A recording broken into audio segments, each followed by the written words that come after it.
Matthew, we are on. Good evening, everyone. My name is Carol Lasky. I'm the co-chair of the Boston Ward 4 Democratic Committee, representing sections of the Fenway, South End, and Back Bay. Thank you for attending our second forum of this election season. For those of you who joined our first forum, the mayoral forum last month, you'll recall that I spoke of a very lucky moment in my life. So go back to January 21st, 2017, and I was on my way to the Women's March to stand up against Trump 1.0. On an incredibly crowded Green Line train, I ran into a neighbor, and she said to me, if you're looking to do something, go to a ward committee meeting. And I went. And I keep going, especially in these deep and dark, troubled times. My ward committee membership is what keeps me going. Our remarkable city runs on showing up in community. That's what ward committees do at the grassroots level. And that's why we're here tonight for this Boston City Council at-large forum. It's an opportunity to spend a little time with 8 candidates who are running for 4 at-large seats on our city council.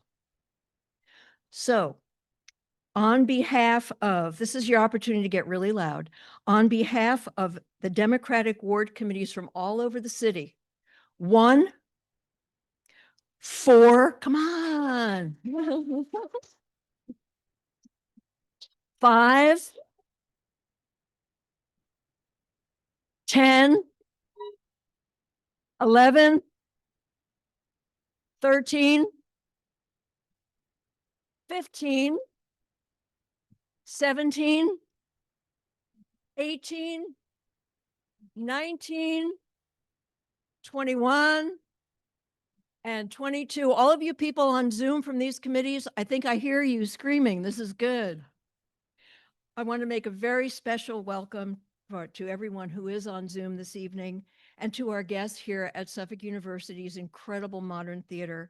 A mighty thanks to everyone at Suffolk University. This is our second time in this amazing space, and we are so grateful to Lauren Campbell, the Director of External Affairs, and the entire modern theater staff for hosting us. I can't tell you, I got a total tickle when candidates were coming in and asking where they should go, and I got to say, we have a green room. So it was very fun. Thank you for being here this evening. Just a few notes about the event. Please hold your applause during the Q&A session. With 8 candidates in 90 minutes, we just want to make sure that everyone has an ample opportunity to speak and respond to the questions. Also, for audience members and members of the press, and we're so happy to have members of the press, welcome. Don't take photos, please, during the event. It's very distracting for the candidates. You can take a quick photo when the candidates are first introduced and come on stage. And then at the end, we absolutely promise to do a big photo op with a big old lineup of all of these 8 candidates so that you can get out your phones and take all kinds of photos. No videos. The event will be available to rewatch on YouTube. And I'm happy to announce that tonight, this event is being live streamed on Facebook on the Boston Ward 4 Democratic Committee's Facebook page. So here we go. Let's make history in Boston.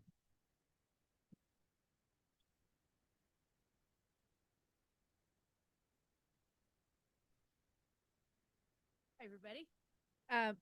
My name is Ziba, and I am here representing Ward 19, which is representing Jamaica Plain and Roslindale. I'm going to talk a little bit about the format and where we got the questions from. So we, in the Eventbrite, in the registration, we gave ward committee members and anyone who signed up the opportunity to suggest questions. And they all suggested questions. So we had hundreds of questions submitted, which was great because we got a sense of what the voters, the residents wanted to hear from the candidates. The questions reflect the themes, if not the exact words, and we really did try to capture as many as we could, which leads to a little bit of a he's part of the JPP. Going to see a lot of rapid fire. So I would say treat tonight's candidate forum as an opportunity to see where you want to learn more and then go to campaign events and get the deeper questions answered. But we think you'll get a sense of personality, of perspective, of value and positions. And there's a lot of questions. So I think you'll all enjoy it. And it's also my pleasure to introduce our moderator, who is Travis Johnston. Travis is an assistant professor of political science at UMass Boston. He studies legislative institutions and electoral politics with substantive interests in education policy, criminal justice reform, and labor politics. So welcome, Travis.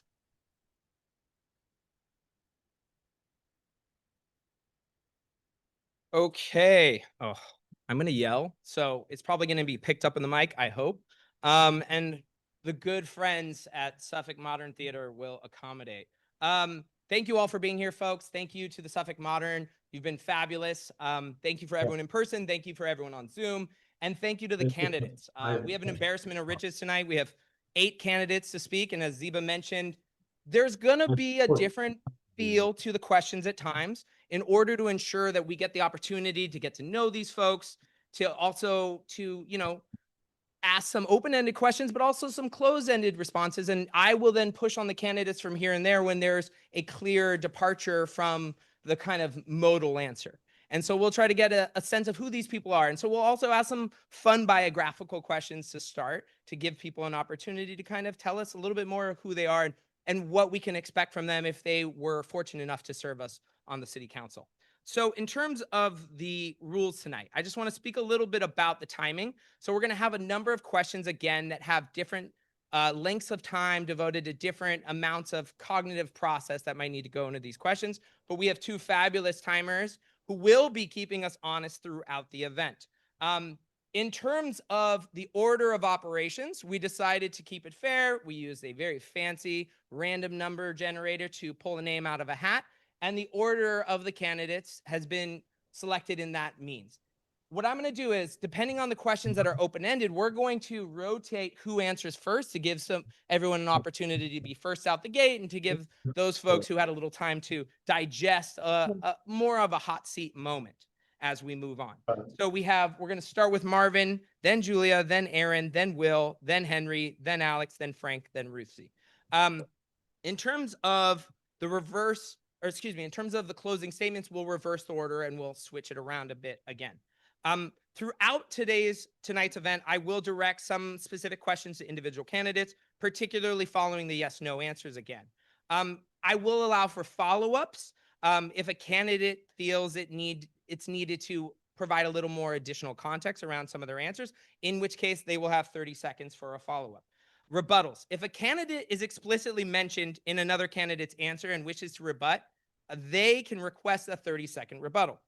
There will be a host of questions, and again, we're going to do our best in terms of trying to keep this timing right. And so I want to thank Mark and Heather right now, our timers, because they're going to have their work cut out for them with 8 candidates on the stage. So speaking of 8 candidates, let's invite them out now. So first up, Marvin Mathelier, please.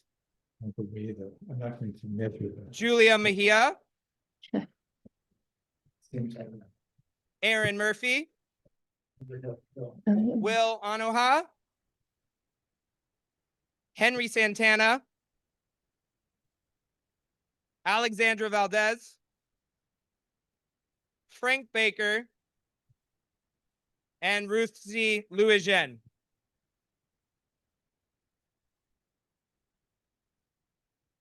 Thank you very much, folks. All right, we're going to start with our opening statement, and candidates have 45 seconds to tell us a little bit about themselves. And I'm going to start with Marvin, please. See if this works. All right, awesome. Hey, how's everyone doing? My name is Marvin Mathelier. I'm running for Boston City Council at large. Hey, look, I am not a politician. I am a public servant. I'm a Marine, a dad, small business owner, son of Haitian immigrants. And I really want to focus on what's going on here in Boston. We have people here that are not able to afford homes. Our schools are crumbling, and people feel that their cities are not safe. I want to be able to come in here and focus a couple long-term times. solutions, making sure that your voices are being heard. So come September 9th, I'm asking for your vote as well as November 4th. Thank you so much. Please hold the applause. Thank you, folks. Hi, good evening, everyone. I'm City Councilor at Large, Julia Mejia. Super excited to be with you all today. This is what democracy looks like. Showing up is half the battle, and that's what I've done my entire time that I've been on the council. I am now entering my fourth term, God willing. I'd like to always talk about the fact that I do my work in deep partnership with those who are living the realities and or doing the work. As a seasoned community organizer, I bring my lived experience and my 6 years of experience of organizing on the inside to make sure that the decisions that we make are reflective of the people that we serve. I am affectionately known as the little Chihuahua on the city council because my job is to hold up the mic and give people a platform to be able to speak for themselves. Thank you. Great, thank you. Erin Murphy. Thank you. Good evening, everyone. To say it's really like a theater. I can't see anyone's faces. So Erin Murphy, at-large city councilor, running for re-election for my third term. I hope you all judge me from my first 4 years on the council where I've been showing up, caring about the residents. I say I went from the classroom to City Hall, 24 years as a classroom teacher, advocating and showing up for the families across the city of Boston, and really wanted to uplift that advocacy and voice into City Hall, which I feel when I show up across every neighborhood. I was very excited that I actually made it here in time. I had to make sure I went by the Brighton Main Streets honoring Volunteer of the Year. So making sure that we show up, we answer our phone calls, we care about the residents across the city of Boston. So looking forward for your support on September 9th and in November. Hope you vote for me. Thank you. Thank you. Will Onuoha, please. Good evening, everyone. My name is Will Onuoha. I am a son of Boston. I was born in Boston, Mission Hill. I grew up in Mission Hill during the Charles Stewart era. I was fortunate enough to have the Carol DeMay Stewart family pay all 4 years of my college. I have also been the executive director of 4 different city departments. I am the former housing commissioner of the city of Boston in 2 different capacities. I have served all 4 mayors from Mayor Menino on to Mayor Wu. Boston is a beautiful city. It's a home to me. It's a home to all of you. I'm running for Boston City Council to help address the issues that are really critical issues that are facing our city and to make Boston home for all of us that want to be here. So thank you. I hope to gain both your confidence and your vote. Thank you. Thank you. Henry. Great. Thank you. Good evening, everyone. My name is Henry Santana. I have the great honor of being one of your at-large city councilors.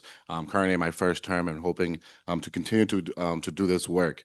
As many of you know, I'm a city kid. I grew up here in Mission Hill. I was born in Dominican Republic, proud product of our public housing here in the city of Boston. And right now in my first term, have been very, very focused on our youth and our next generation and representing our next generation. And there's been a lot of work that we've done, creating different programs for our youth and helping them with employment. I'm running for re-election right now because we're in a very important time right now in our country and our city, and we need leadership that represents the people that we serve. And as a proud immigrant, as a Black man, as a city kid here, I want to be able to continue doing this work. Thank you. Alex Valdez, please. Thank you so much. Good evening, everyone, y buenas noches a todos. So happy to be here, my alma mater, Suffolk. I came here from the Dominican Republic when I was just 10 years old, and I immigrated from the Dominican Republic. I'm a mom. I'm a proud City of Boston resident, but I'm also someone that truly deep cares about our city. I'm running for Boston City Council at large because we need true leadership that's going to represent the people who live in our city. We need leadership who's not going to be afraid to answer questions, but we need people who are going to have the experience on day one to get to work and represent every single person in this city, regardless of their zip codes or regardless where they live in our city. Thank you so much. Frank. I don't have a last name. Frank Baker. Mr. Thank you Frank very Baker. much. No, it's good to be known as one name. Thank you for having me here tonight. Thank you, Suffolk. Thank you for the ward committees and the people on Zoom. I'm running for city council because I'm committed to this city. I have a track record, 12 years on the city council. I got a good name of nuts and bolts in the city as far as doing things for the constituents that I had in Dorchester, Lower Roxbury, and South Boston and the South End. I had a good run also with job training and recovery. Those are the sorts of things I want to focus on. And I would like to ask you upfront for your vote on September 9th. Thank you. Thank you. Ruthzee, Louijeune. Good evening, everyone. Ruthzee Louijeune, President of the Boston City Council and at-large City Councilor. It's a joy to be with all of you. Thank you to all of the organizers, everyone who is here and everyone on Zoom. I hope to earn your vote running for re-election. This would be my third time being on the ballot, serving all of you. The most important issue in this city is one of housing. How do we ensure that everyone is housed? I focused on that when I was a student at the Harvard Legal Aid Bureau, down the street representing people in the Edward Brook Courthouse. As a daughter of the city, as a Boston Public School graduate, as a daughter of Haitian immigrants who came here and chose Boston as their home, I know that we have a lot more work to do to create a city that's inclusive, resilient, and where we are proud of all of our neighborhoods. Spent this weekend marching in the South End and Back Bay for Pride, and yesterday in Charlestown. Every neighborhood matters, every community matters, and regardless of what's happening at the federal level, we need to make sure that we're standing up for our residents, big issues, small issues, and I care so deeply about the city. Thank you so much. Great. Thank you very much, candidates.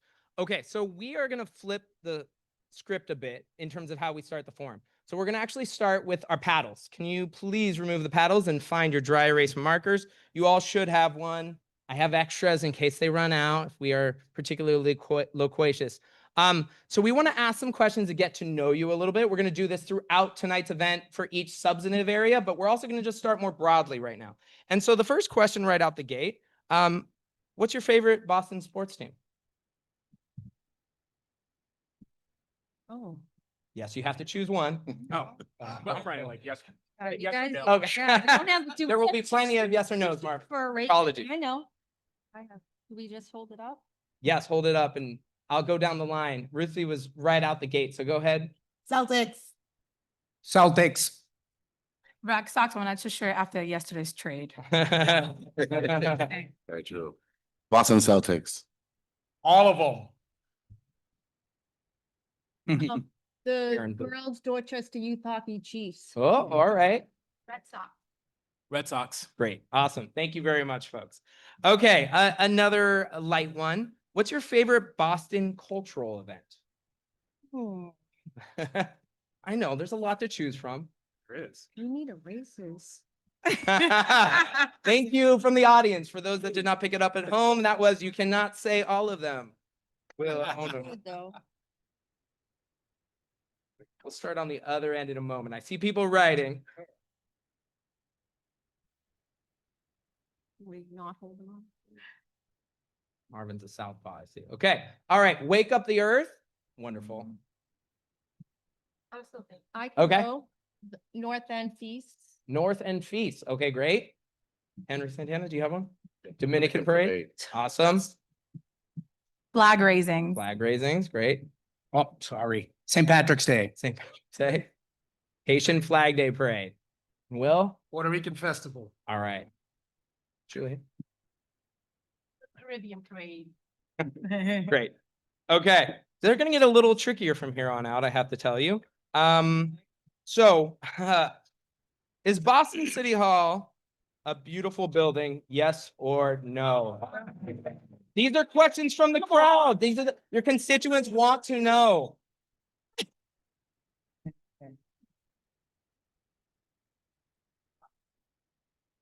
That's absolutely fair, Julia.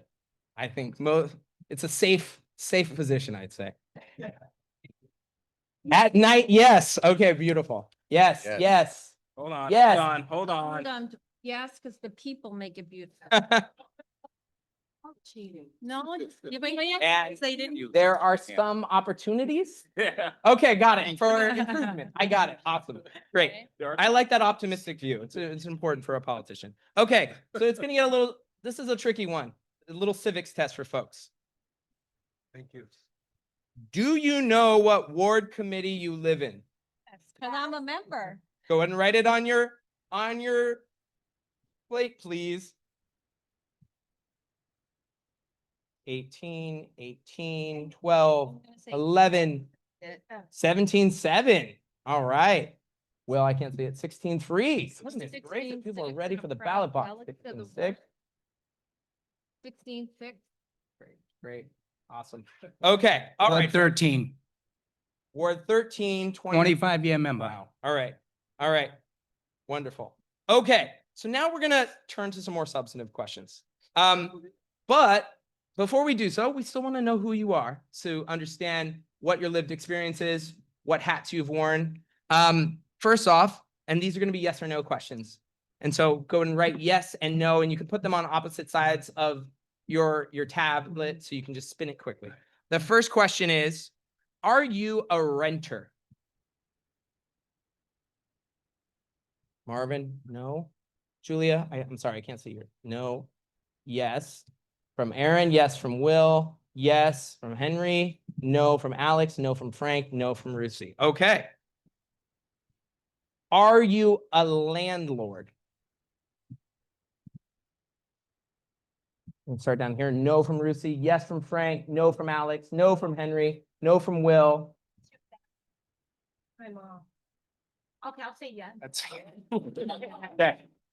No from Erin, yes-ish from Julia. Okay, and no from Marvin. Awesome, thank you. Okay, so now we're gonna continue to stick with our yes or no for a little bit now, but now we're gonna get to know you in terms of policy perspectives of candidates, what you thought you were signing up for tonight. Do you support the current rent control home rule petition that would cap rent increases at plus 6% CPI? Okay, so we have a mixture of yeses and nos. Hard to identify a minority view here. I think it would be Frank and Will and Erin have nos. Would you like to speak on the no position? Sure. You have 30 seconds. Yeah. Yeah, well, I just think that there's ways that we can use the carrot and the stick and work with the landlords, and I think it's a better way than government implemented just regulating rent that comes in, because a lot of renters like myself are small property owners, and I don't think it's necessarily we need the government to tell us what we can charge for rent. Great, thank you. I would start by telling you that we outlawed rent control. Mayor Menino outlawed it, I want to say in 2005 for one major reason. And one of the reasons is because it actually hurts mom and pop landlords who have investment property and they're not big landlords. So it's actually destructive to those folks. What we actually need to do is have a housing system, workforce housing, that actually addresses the housing crisis in the city of Boston, which I'm very big on and a major proponent of. Yeah, I think there's many other tools in the toolbox to address the housing crisis. And also the rent control that came before us had a lot of exceptions. And it did say that maybe these small mom and pop 3 families would be exempt. But with the long list of exceptions, I also heard a lot of pushback from people who thought it didn't go far enough. So I think we need to really look at how do we build more housing in all different types of levels, studios, apartments, 3 families, and making sure that workforce housing is something that many of us have been advocating for years on the council really becomes something that the city can stand behind. Great, thank you. Marvin. I said yes, but can I respond? Sure, by all All means. right, awesome. So I am a child of rent control. I'm originally from New York. Don't hold that against me. But I'm originally from New York and I'm a child of rent control. And if it wasn't for rent control being able to have that, then I don't know where my family would be, because Obviously, with rent increases and lease increases, there's a lot of family that's being torn apart from their apartments and from their units. Now, I will caveat by saying this. I am for rent control, but I want to make sure that we are specifically taking care of those landlords, specifically the small landlords when it comes to development, making sure that we have voucher programs. As a small business owner, I understand that's their business, that's their livelihood. So I want to make sure that we're addressing them and providing the support that they need. Okay, another yes or no lightning round question. We'll also have opportunities at the end of the housing discussion for open responses. Boston recently updated its inclusionary development policy to raise the required number of income restricted units in new developments to 20%. Do you support this policy? No from Frank, no from Will, and yes is otherwise. Would a candidate who has not had an opportunity to speak on behalf of this position like to speak? Well, I already spoke. But Ruthzee, go ahead. Yeah, so I think it's really important. When we say all, we need to use all the tools all the tools at our disposal. The inclusionary development policy is one. Prior, it was a 13% inclusionary development policy. That is a displacement policy because 13% is not enough. And it's not saying that the private market is the only market, but there needs to be government intervention. But the private market does have a responsibility here, and we need to make sure we're working alongside developers. I think that what we have 70%. And then plus a 3% via rental vouchers is a great solution. You know, we all need to make sure that we're still have the development happening, but it's really important part of the toolkit. Thank you. Like Well, I think that you have to be able to be flexible in an economy like we're having now, and what I experienced when I was in my last couple terms in the city council, with the interest rates the way they are, with the cost of labor the way it is, with the way, I mean, everything coming down from the federal government and all those costs that are being layered onto what happened to our building. We're not building enough units right now. We're stalled in the city of Boston. So 20% of nothing is nothing at the end of the day.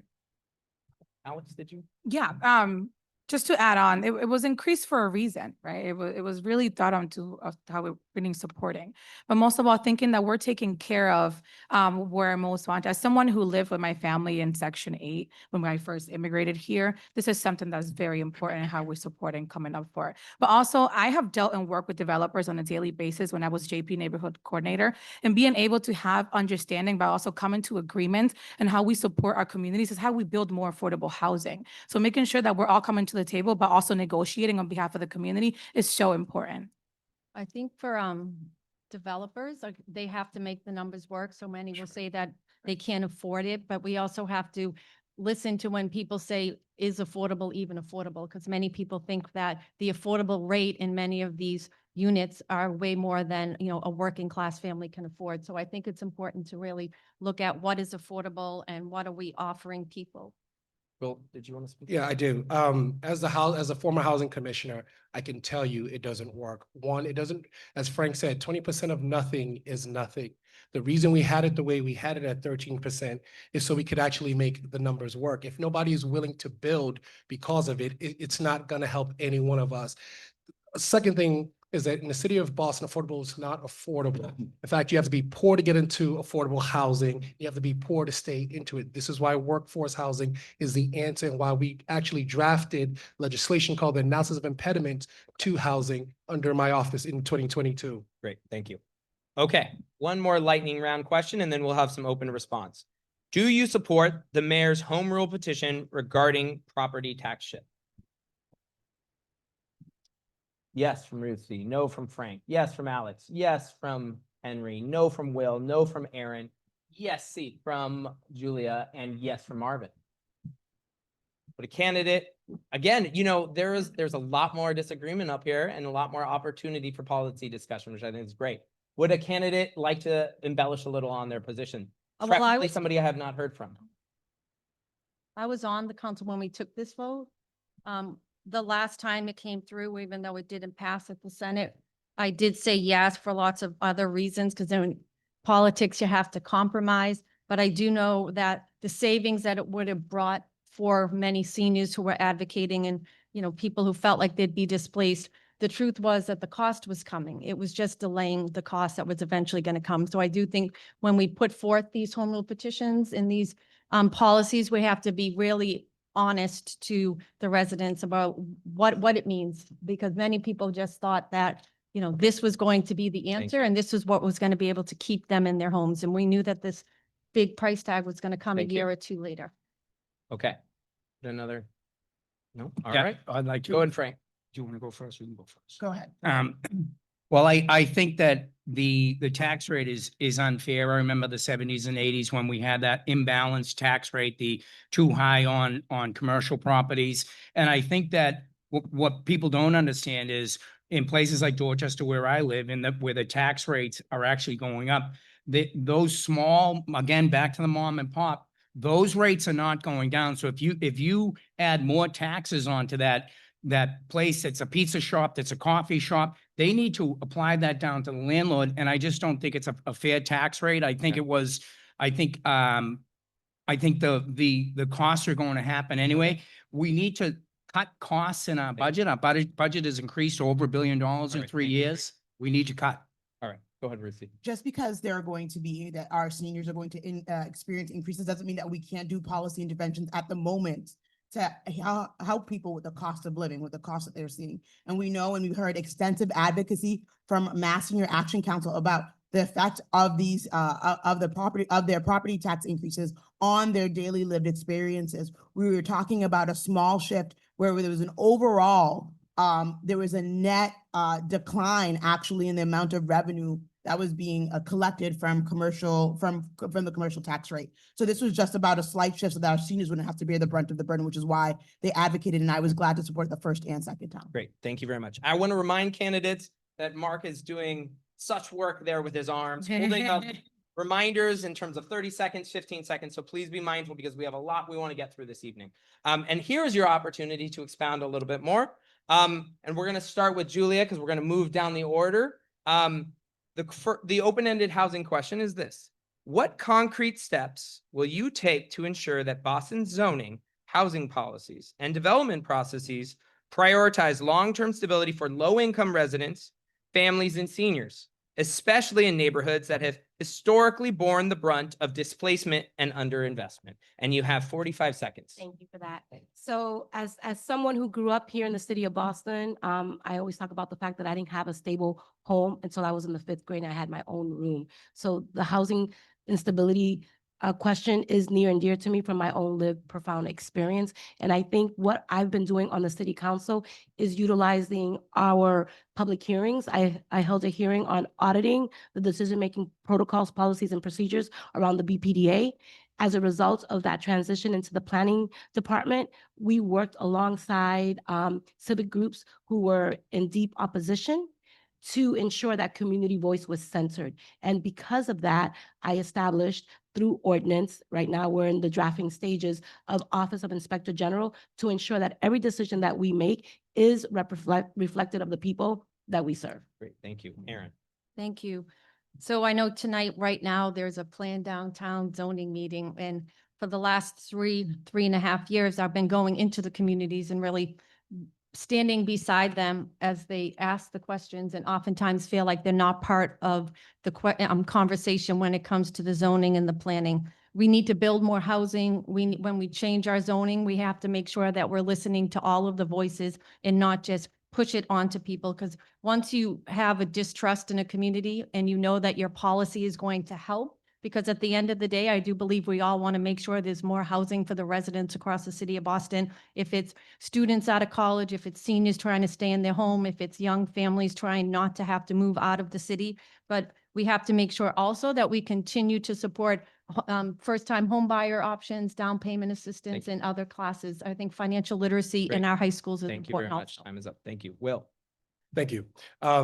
When I was housing commissioner, especially of the Office of Fair Housing and Equity, we addressed this question. We drafted something called the Analysis of Impediments for the Biden-Harris administration that totally deals with this issue. What we need to do is implement that ordinance, and what it does and what it makes us do is actually focus on workforce housing. How you build workforce housing is you set it in such a way that no one, after the study we did, is supposed to pay more than 30% of their income. And if you do this, what it does is it allows the workforce, anyone that makes anywhere from $60,000 to $250,000, meaning in a household to actually pay 30% of their income because they still have bills, they still have student loans, they still have other things that they need to live. People are living check to check and are not making it. So this analysis of impediments that was drafted for the city of Boston, it started with Mayor Walsh and was passed by Mayor Wu, Thank you. is the absolute answer to this problem. Thank you.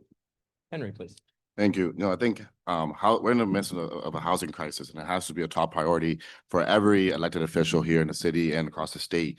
And when it comes to that, right, as an at-large city councilor, it's tough. Everyone loves the city. Everyone loves their neighborhoods, right? I grew up in Mission Hill. I love the way it looks.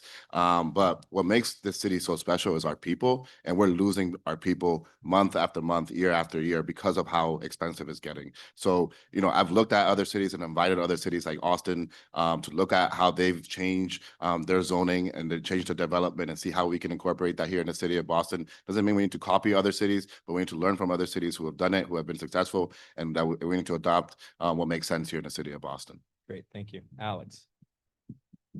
We need to make sure that we are providing, but most of all, building housing, focusing on generational housing for those people who want to come together as a family to purchase home, create more tenant protection programs to assure that we are supporting our tenants, but also looking into accelerating projects that are 100% affordable. We all have witness of projects that have lasted 6 and 8 months when they all have been offering 100% affordable housing. So making sure that we are partnering with those type of developers and good landlords is essential to making sure that we're providing better housing and quality housing for the residents of the city. Can you ask the question again, please? Sure thing. What concrete steps will you take to ensure that Boston's zoning, housing policies, and development processes prioritize long-term stability for low-income residents, families, and seniors, especially in neighborhoods that have historically borne the brunt of displacement and underinvestment? Well, I think when we talk about zoning changes, a lot of the zoning changes will upzone, and I think that will take the voice of the neighborhoods away to some extent, but it's in building and it's in different forms of building. We have to allow the colleges to build more dorms, so that will take people off the rolls. We need to build more workforce housing. We need to build more senior housing. The senior housing will allow people to move out of when they're overhoused, things like that. But that's less policy, and I think, and more just directing city dollars. So I would like to be involved in directing city dollars, use our assets, whether if it's city land and city dollars. We injected $500 million into the system with opera money. That should all be helping small developers build projects that, like the NHI, the Neighborhood Housing Initiative, larger buildings, but along that model, the Neighborhood Housing Initiative. Thank you. Ruthzee, please. It's important, if you're going to say we have to use every tool in our toolbox to address this issue, then you got to support housing and you got to support development and you got to support zoning that says we got to build more housing. To say that we are to use every tool, but then to be in opposition is not really, it's being dishonest policy wise, and it's not meeting the needs. So my office, we're working on an ordinance to ensure that city buildings coming offline are land bank with the mayor's office of housing. It's also back to the rent stabilization question. The reason why rent stabilization is important, especially in Black and brown communities, is that when you have infrastructure developments and changes happening, so often people feel like it's not for me. They're doing it to gentrify my neighborhood, to push us out. Rent stabilization is a commitment to communities, especially Black and brown low-income communities, that says our investments in your neighborhoods is not to push you out. It's actually to keep you in. And with reasonable rent stabilization policies, that ensures a commitment to communities that have been sidelined and forgotten. Great. Thank you. Marvin, please. I thought you forgot about me. No, no. Hey, thank you so much. So yes, rent stabilization. I'm also for reforming the Article 80 process. I think I hear what everyone is saying up here, but if we do not get buy-in and collaborate with the community, then this is for nothing. We're just going to have city councilors and government just talking about how do we best change these policies, but we're not going to get the best input from the people who know best, the subject matter experts, and that's the people that are living in that community. And I think that's something that we have an opportunity that we could be able to work on and ensuring that we are providing accessibility, transparency, and letting those people know that it is important to join these meetings, because at the end of the day, it's their community. So however they want to see fit, they need to have a voice to be part of the process, so we could be able to be the city councilors to get their voices out there in City Hall. Great. Thank you very much. Okay, we're going to shift to our next thematic round, which is going to be on education. And once again, we're going to start with a little get to know the candidates. So again, get your paddles out. I saw Frank was quick to grab it. I love it. First question, did you or your kids attend Boston Public School? And that's a yes or no? That's a yes or no. Okay. Yeah.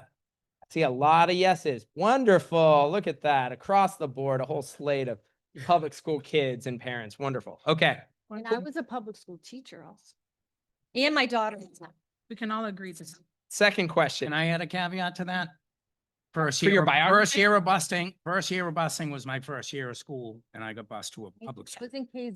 Okay. You know what? I didn't Okay. talk about that. Add the caveat. This, anticipate this debatable. Well, let me. Go ahead, Julie. Yeah. Go ahead. Story. I kept quiet the whole entire time. Yes, you did. It's my Yes, turn. your own time. Yes or no? So this is an opportunity to really expand because, Frank really brought something into the space that it's really important Yeah. to grapple with. So I also grew up here during the height of the busing era. And when we look at our Boston public schools, right, not much has changed. And so there's a lot of historical context here as we're talking about being a Boston public school graduate. I'm also a Boston public school mom. And despite what I've been through, I'm still continuing to be invested in our Boston public education system because that's what we need to do is invest in our Boston public schools, not turn our backs on them. Great. Thank you. Okay, second yes or no question on getting to know the candidates. Have you ever attended a Boston school committee meeting? We're talking about those folks. Yes, across the board. Wonderful. Okay, well then right out the gate, let's move to lightning policy questions. Once again, yes or no, and if there are some minority views on the table in terms of significant disagreement, we'll go to follow up, but we got to move at a steady clip. Do you support a fully elected school committee? Okay, Alex and Frank are the lone no's. Alex, would you like to? No. Oh, sorry, Will. Apologies, sir. Apologies. Alex, would you? Great. Yes, thank you. I'm glad that I got to speak on this question, actually. I am in favor of a hybrid school board. I'm a huge believer that we need to give a chance to everyone who wants to serve, both those who are experts in the field and those who are community members who would like to be elected. But at the same time, also looking into that the person who wants to be elected is doing things for the right reason, wanting to get engaged, and engaging those experts in the field, like education professionals and professors, who want to make sure that we're serving our community and supporting our kids in every single aspect possible. Will, did you want to? Yeah, just to add to what Alex said, here's the history behind it. Boston used to have an elected school committee, and because of racial disparities, we got rid of it, and we made it so that the mayor would have control over it. So if anything was going wrong with the schools, we had a finger to point at. We had somebody hold accountable. I'm in favor of something that's hybrid, as long as the mayor is able to maintain 51% of elected school committee, not a full school elected committee. And here's why. I don't believe in politicizing education. It gets dangerous when you start politicizing education. Our kids matter far too much for us to start playing politics with education. Thank you, Will. Yeah. Thank you. Can I? Julia, go ahead. Can I- Go ahead, Julie. So I am the lead sponsor, and I worked alongside the Boston Education Coalition to ensure that we had the ability to have an elected school committee. And I'm in full favor of an elected school committee because as a parent, I understand the important role that I play in choosing who is going to be in that seat. Right now, the way it's set up, you are accountable and responsible to whoever sits you in that space. So there's no real accountability. And as someone who ran and won my election by one vote, it was parents who got me there. So to say that Black and brown people are undereducated or unable to decide what democracy looks like, Okay.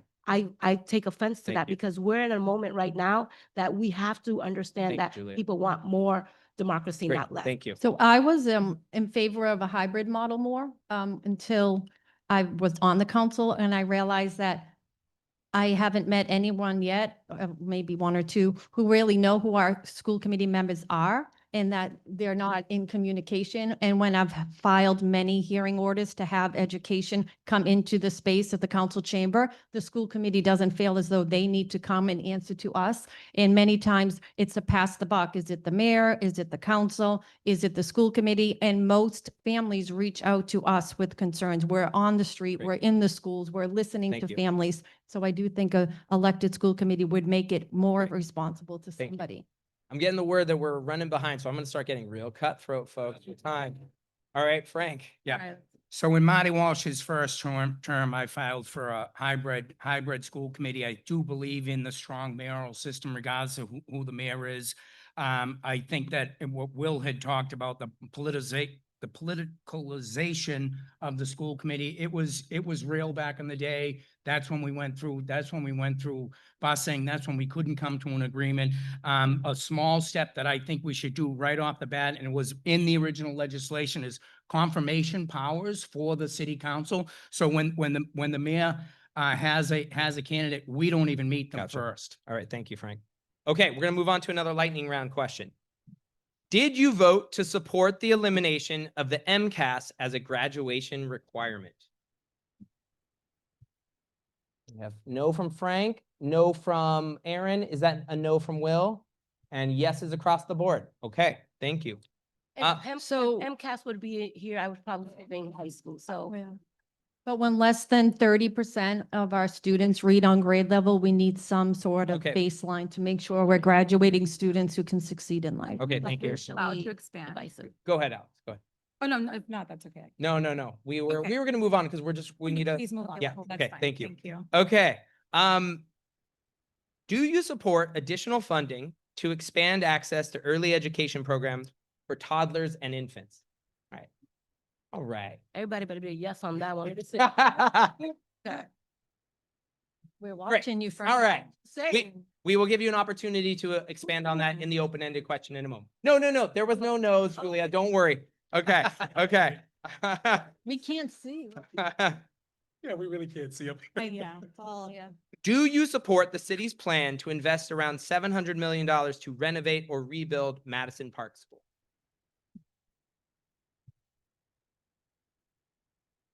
Yes is across the board once again. Wonderful. That's right. This is how we make up time. Okay. And finally, do you support a bell-to-bell cell phone policy in Boston public schools? Well,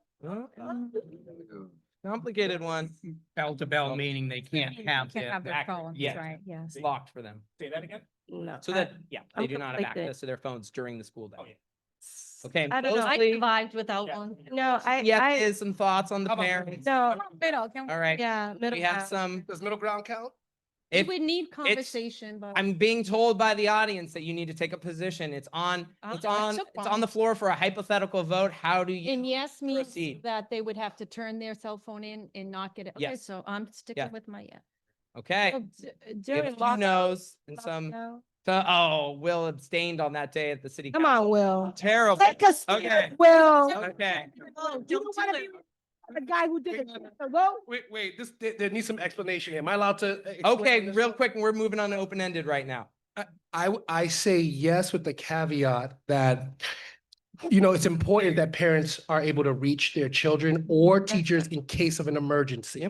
When I grew up and when I went to high school and school, we didn't have cell phones, but we live in a different day right now. There's a lot of different new challenges that are facing public safety. So for that reason, Okay. there's got to be some caveat Yeah. that allows Okay, Marvin, a did you little want to add on? flexibility. Yeah, so I have a second grader. She's 8 years old, and I got a 4-year-old, and they're all asking, "Hey, can I get that new cell phone that everyone else is getting?" Right? It's a big distraction, especially during the school hours. They don't need that, right? And my daughter, she has a watch where she's able to communicate with me before she goes to school, and then it locks up. She can't use anymore, and then after 3:30, it gets Okay. back in. So All right, there Julia, are go those ahead. things. Yeah, no, so I have a 15-year-old and I have great comfort when she has texted me about being on lockdown because I've heard it from her first before I've gotten any emails or communication from BPS. So a sense of security for me, that's why I'm conflicted. So Right. Can I add something quick? As a BPS teacher for all these years and never had cell phones, my kids are too old to have cell phones during school. But I do think it falls on BPS to being more transparent and communicating because many families feel as though they're finding out either on social media or on the news later on when an incident happened. So we do have to do a better job so the families trust that the secretary, the principal will call you. And if that's not there, then it's on our kids. Thank you. to Feel safe. I'd be Parents- remiss if I didn't say that I'm using my first grader who is in a BPS school's tablet device. So thank you, Ophelia, for giving this for tonight's event. Okay, so the open-ended question of the debate, on education at least.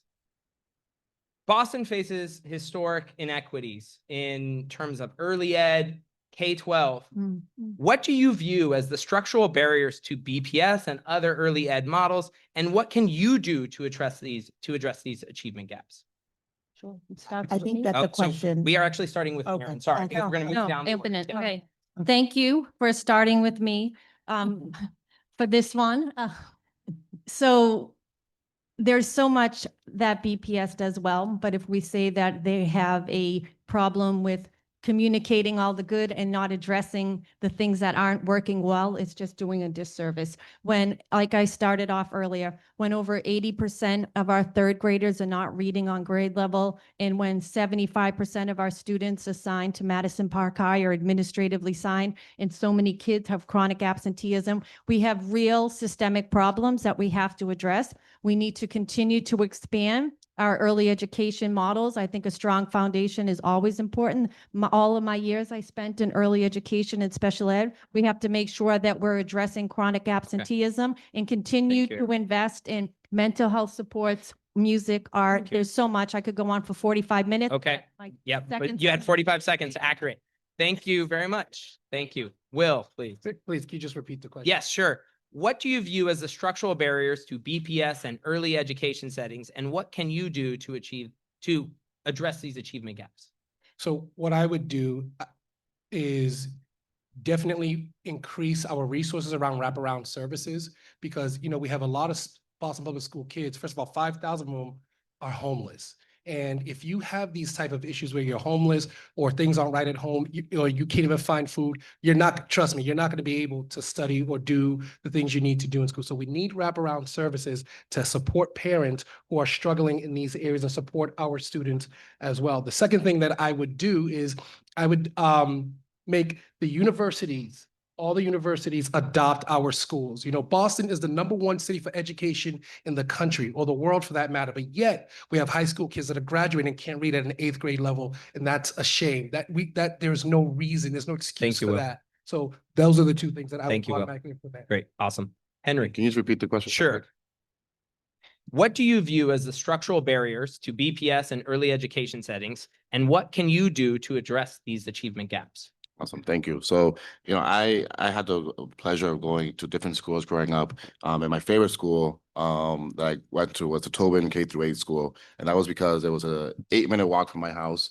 And I had teachers and students who looked like me, who spoke the same language as me. Right now, we're spending over $100 million in transportation, and we need to be able to really look at those costs and reinvest that in opening up more seats. I think one of the candidates mentioned housing. More than 10% of our students right now are unhoused. We need to spend more money in housing our students than we are in transporting them outside of the city. Great, thank you. There is a Tobin teacher in the building right now. There's a So civics Hey, teacher. love it. Shout out to the Tobin. Alex, please. Thank you. As a mom to a 3-year-old, early education is so important. I couldn't love this question even more.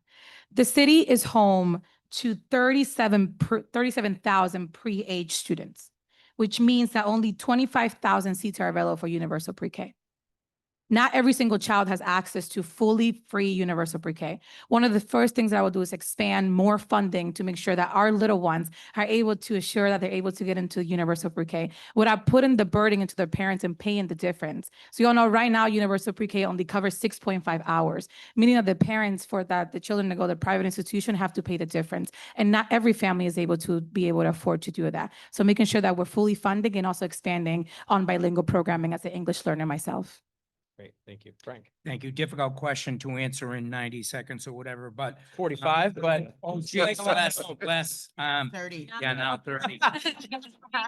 So reading levels first, I think we need to really focus on reading levels with pre-K and younger kids. That third grade statistic is real, but I'll talk about what I've already done over at Devin McCormick's site. We're building a hub and spoke model where a Boys and Girls Club will be attached to the Ruth Bastion school. They took the Dever and McCormick and they merged them together. So kids will be able to come in the morning, have breakfast, have supports. They'll be able to have access to athletics. They'll have access to tutoring after. I think tutoring is huge. That's what where the inequity is. People have access to tutoring, and then there's families that don't have access to food in the morning. So we need to level that playing field. And I think using that model that will be over in Columbia Point, which I was instrumental in, Right. will go a long Thank way. you. Thank you. Awesome. Ruthzee, please. As a McCormick kid, I think Mm. it's really important for us to look at the ways in which we're partnering with a lot of the social centers. One of the question is about structural barriers. One of the biggest structural barriers is poverty.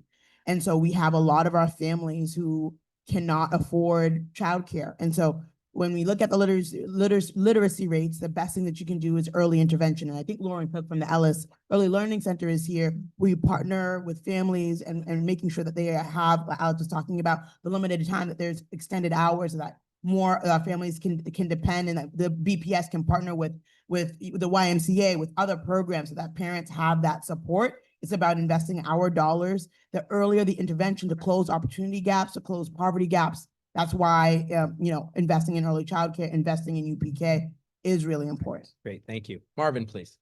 You know, as a father of 3 kids, one is a second grader at Nathan Hale in Fort Hill, and the other one is doing universal pre-K. We got lucky, right? She was in daycare, and we had to spend a lot of money, and then we just got lucky to get that 1C in universal pre-K. So we're one of the lucky ones. And now she's going to be going to that Nathan Hale next year with her sister. Some of the issues that we run into is looking at busing. I think we spoke about that, right? It takes my daughter, once she's done with school, 45 minutes plus, close to an hour, where she has to go all around the city for her to come home. And that's fairly okay compared to a lot of other students that have to go across the city, right? Think about the mental health when it comes to that aspect. Universal pre-K, we're at a very fortunate to have that, but we have to drive our child in, right? Not a lot of families have that opportunity. So being able to look at that and be able to support them and supporting our teachers, right? I think that's important as well. My child went through 3 principals in 4 years. That's unacceptable. We need to be able to change that by supporting our teachers and our principals that are investing in our Marvin. children. Great. Julia, please. So I'm really excited about this particular answer because in my time on the Boston City Council, I worked to secure over $1 million to support our early childhood education practitioners, especially to help support our non-traditional workers and our immigrant-owned daycares, childcare providers, as well as I established a literacy task force. The last time that we measured literacy rates here in the city of Boston was in 2003.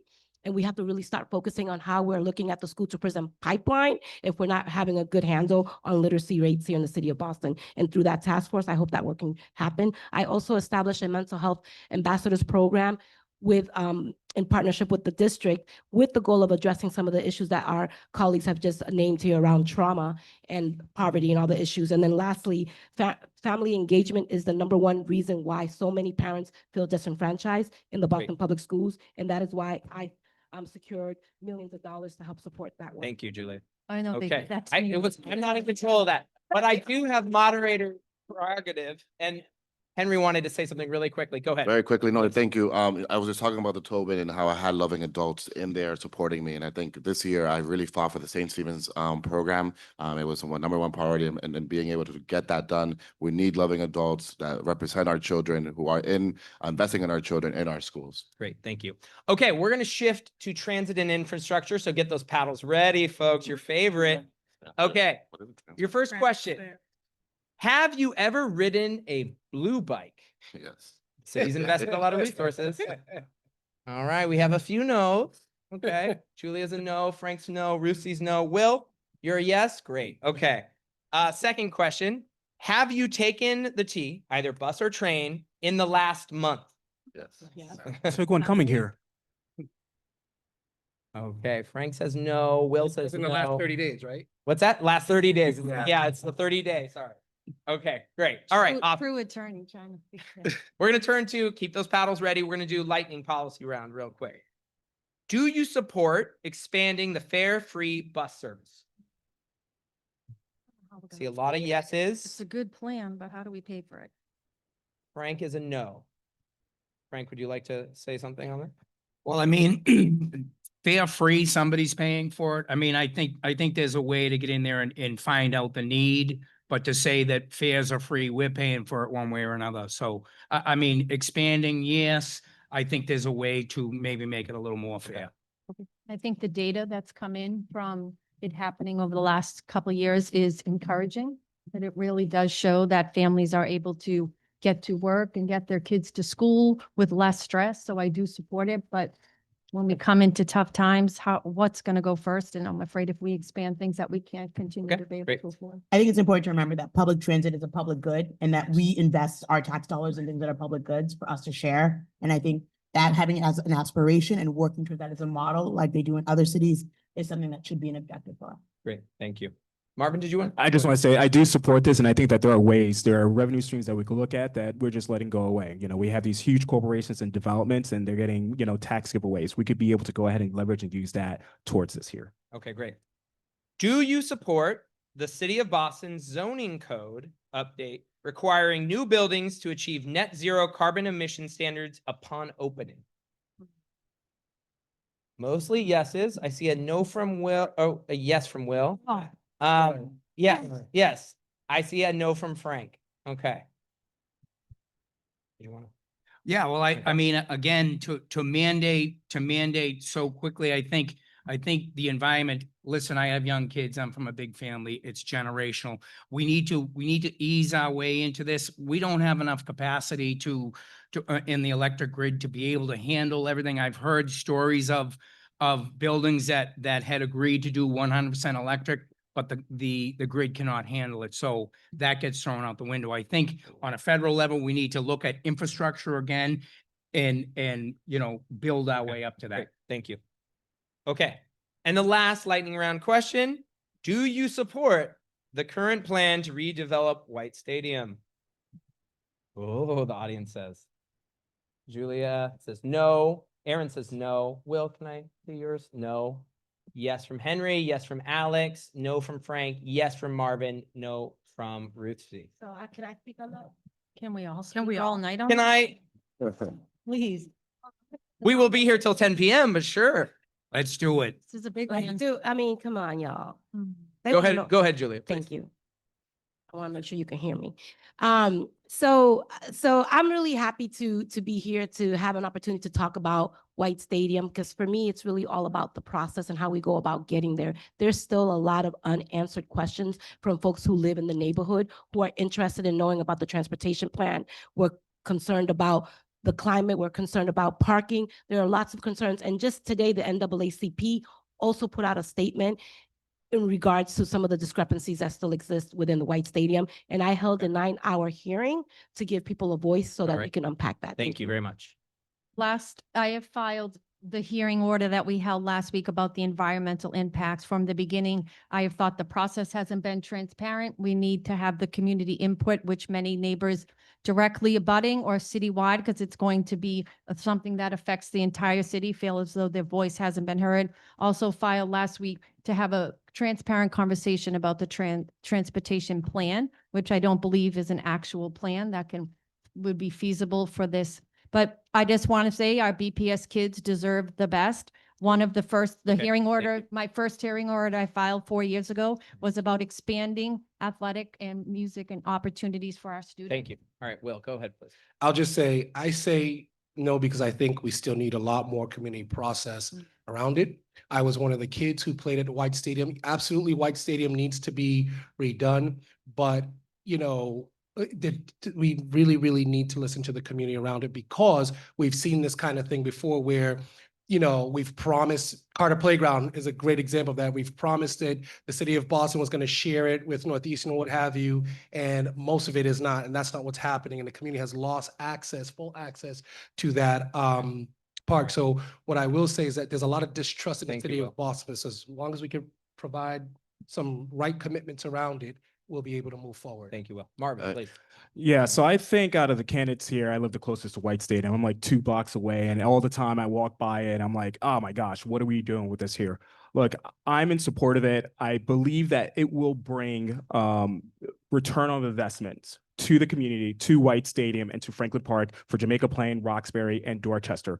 The things that I really want to focus on, though, is ensuring that we are still taking care of those neighborhoods or those neighbors that live there. I'm a small business owner, right? But I also live in a neighborhood. So the last thing I want to see is that years from now, the whole landscape change. We have new neighbors because of high rent, and we don't have businesses staying over there. As a city councilor, those are things I'm going to fight to ensure that community and city hall are being able to talk about it and ensuring that we Thank you, are Marvin. keeping the people there where they need to be. Great, thank you.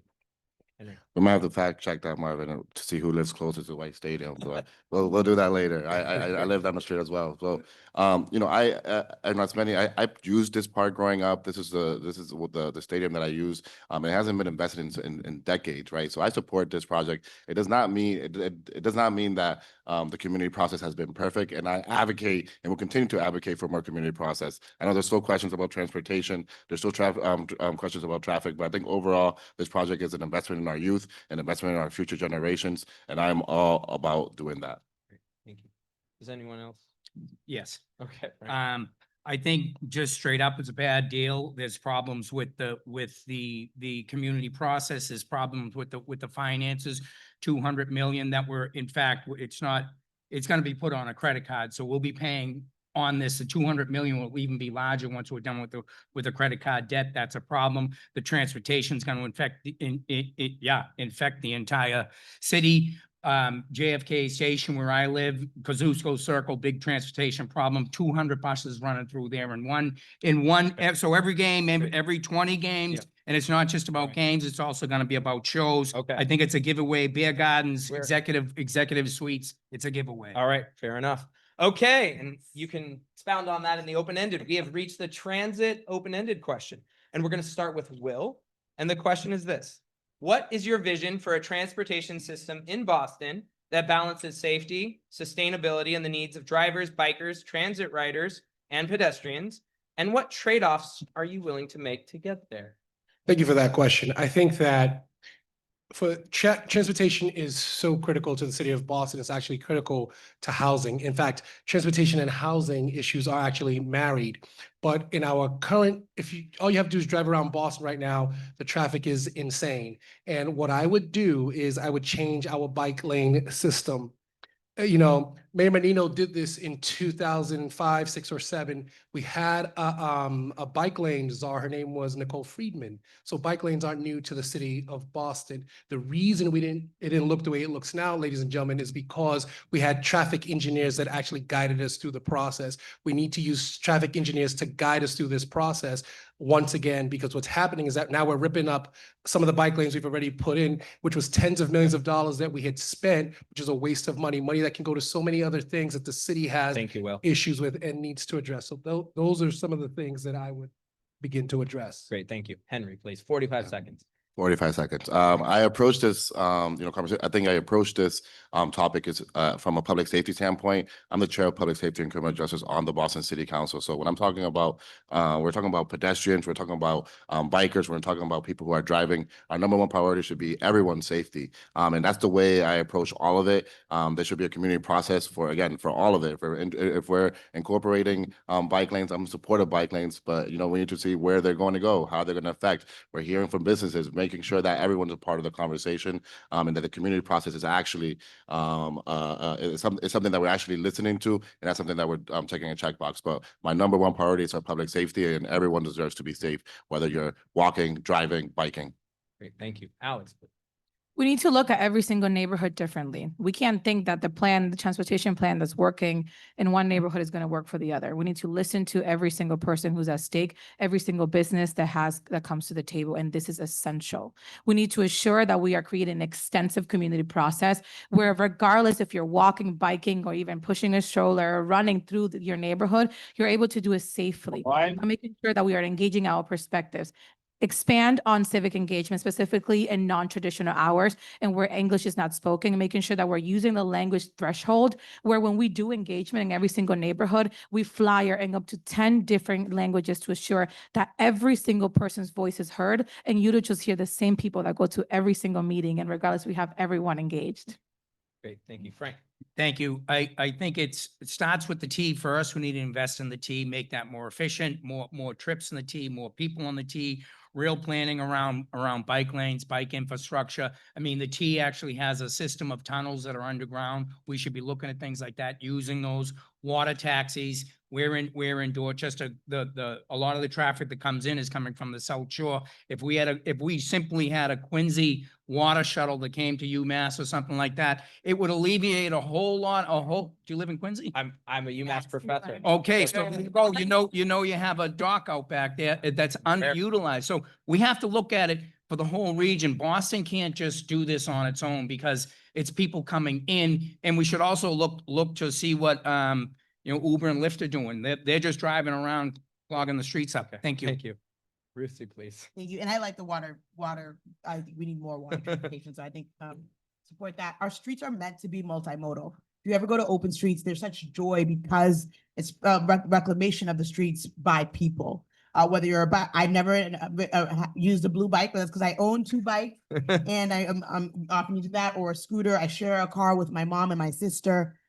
People need to be able to get around the city in a variety of ways, and you have to listen. Sometimes a bike lane may not make sense on this street, but it may make sense on another street, so that we can connect people around the city. But it is important for us, and I'm always telling the city this: how are we elevating the voices of low-income folks who live in our city, who are the ones who are depending on public transit more so than others, because we haven't yet done the work. Shout out to the Fair Share Amendment and all the people who advocated for more money for our public transportation system. That's incredibly important, but we haven't done the work of making sure that their voices are included and prioritized. So how are we bringing them into these spaces? And that's some real work we have to do so that they are equal residents in the city of Boston. Great, thank you. Marvin, please. This is horrible because like I'm the last one, so I hear all these. Okay, well that keeps rotating. Obviously, I'm not paying attention, but hey, all in all, I agree with of many of the topics that's been brought up here. So I'm going to repeat some of this as well too. Look, I'm, I walk, I take the T again. I took the T to come down here. I do have bikes as well, and I do drive, right? So just like how everyone is saying, hey, these routes here, these streets here are used for all different modes of transportation. And we need to make sure, the City Hall needs to make sure that people feel safe, they feel protected. And again, one way for us to do that, and I've said this initially as well, we need to ensure that everyone is part of that conversation. I was over in West Roxbury, I was over in South Boston, and even in JP, there are some people that said, hey, we are for the bike lanes. However, it is having a major impact on specific businesses or on our specific street. At the end of the day, if it's not working for you all, the subject matter experts within your community, we're not doing right by you. We have to make sure that we are hearing you out and we're making those adjustments. Thank you. Thank you. So I really get excited about this question because a lot of the work that I've done on the city council has been about bringing the voices of the people into these conversations. In fact, recently our office established a citywide community safety task force, and we have representation from across the entire city of Boston. And these are people who have diverse beliefs and experiences of what we should be doing with our streets, but collectively we're able to work across those differences to identify things that we can be pushing on the council. Additionally, I always say that nothing about us without us is for us, which is why I established the language access ordinance that mandated that anything that comes out in English the same day it comes out in the top 11 languages. And we need to take that blueprint out into these streets when we're hosting events and making sure that our neighborhood liaisons are utilizing language access as a way to audit. And then lastly, I think that it's not one size fits all. It has to be neighborhood by neighborhood, and we have to create space for everybody. Great, thank you. Erin. Yeah, thank you. I mean, at the end of the day, we want to make sure that people are moving smoothly and safely from point A to point B, and everyone's responsible. Pedestrians, car drivers, bikers, scooters, people getting onto the MBTA buses. And we have to also be mindful of mobility issues, people in wheelchairs and any issues like that, water taxis. But at the end of the day, I've often said that adding more regulations and rules isn't the answer. We have to enforce the rules that are on the books. We have to make sure that we also lower the driving. I think we have to make sure that cars driving have to drive safer. And we have to also make sure that every community is part of the conversation, because at the end of the day, what we hear the biggest pushback from is people feel as though they're not, their mode of transportation isn't being respected. Thank you. And okay. Great. Thank you. Okay, we're going to shift gears now and talk a little bit about public safety and, in this moment, a little more broadly, civil liberties. So the first lightning biography question I have for you is, have you ever filed a 311 complaint? Today. I'm going through my Rolodex, memory Rolodex. Okay, we will not ask what it was on. or- And That'd be sometimes fun. we file them for, people who call us. I think Erin. But I needs to did my own. turn off her mic. Okay. She's All right. We'll move on to the policy questions then. First off, do you support the legalization of overdose prevention centers? I'm sorry, come Safe again? injection sites? Yes. Do we support them? Yes. Yeah. Marvin, yes. Julia, yes. Erin, no. Will, no. Henry, yes. Alex, yes. Frank, no. Ruthzee, yes. I think we're gonna have a lot of debate in this section, so let's move to the next question. Do you support Boston's policy to keep ICE out of schools and courthouses? Marvin, yes. Julia, yes. Erin, yes. Will, yes. Henry, yes. Alex, yes. Frank, yes. Ruthzee, yes. Okay. Can we expand on that? On a unanimous Yes. position? Well, I mean, the it's- directions were- It's a big issue. It is a big issue. And I know, I think And- definitely they're from. called The into open-ended court. question, we'll touch Okay, on this. okay. You'll have an opportunity. Thank you. Do you support ending engagement with the BRIC? Well, hey. Marvin, yes. Julia, yes. Will, no. Erin, no. Henry, yes. Alex, no. Frank, no. Ruthzee, yes. So, Sure. Would somebody like to expound on their? So- You explain. Boston go. Regional Intelligence. Go Go You want to go first? It's I the heard Julia Boston- first. Go ahead. So do you need the definition or everybody knows what it is, right? It's the Boston Regional Intelligence Center. And so for me, since I ran for office in 2019, I've been a vocal voice to abolish BRIC and also abolish the gang database. We're in a very precarious time here in the country. And I think that we have to be really careful about the funding that we receive and how we utilize the money to monitor and over police people. And I think that there's a lot of work that we need to do in that space, which is why I always vote against the BRIC budget. Will? Yeah, I would say absolutely not. The BRIC does, Boston is the #1 safest city in America. That's what we've been touting. And the BRIC is part of that. Understand that the BRIC does a lot more than just monitor gang members. It monitors terrorists, it monitors all kinds of things that are so important to public safety. If you get rid of that, you put a lot of us at risk. I grew up in Mission Hill in the 1980s. And let me tell you something, there's nothing good about living around gangs or gang-ridden neighborhoods or any of that kind of stuff. You need to have the BRIC because it does a lot more than gangs. It does a lot more to make sure the city of Boston is safe. Thank you, Will. Okay, Ruthzee. Yeah, I think so. This actually does require a more nuanced answer. The gang database has been and is problematic, and I am full on board in support of eliminating the gang database that overclassifies Black and brown young men who live in our poor neighborhoods as being gang affiliated. BRIC, I believe it was 5 years ago, led to the deportation of someone in our neighborhood, an East Boston resident, because of overclassification using an erratic point system. There needs to be a lot of reform to the BRIC. I do believe that when it comes to solving some of the crimes in the city of Boston, when it comes to white supremacist actions that we've been seeing an uptick in lately, the BRIC has been helpful in a lot of those spaces. But to too many of our communities, it has been detrimental, especially the use of erratic point system. When the gang database, there has been reforms, and my office has been meeting often with the BRIC to address these issues. Great, thank you. Alex. I won't expand too much because a lot has been said already, but in regard, we need to really look to the Councilor Rosie's point, and how is the data being utilized? And how are we making sure that our Black and brown people from the city of Boston are the ones are always being penalized for being on this data? But we need to do a more in-depth study and really look into how we can better and connect with how we can get this data and really engage more residents and more voices to be able to understand the in-depth of it. So I think a yes or no question, it's a little hard to say when we need to have so many more conversations.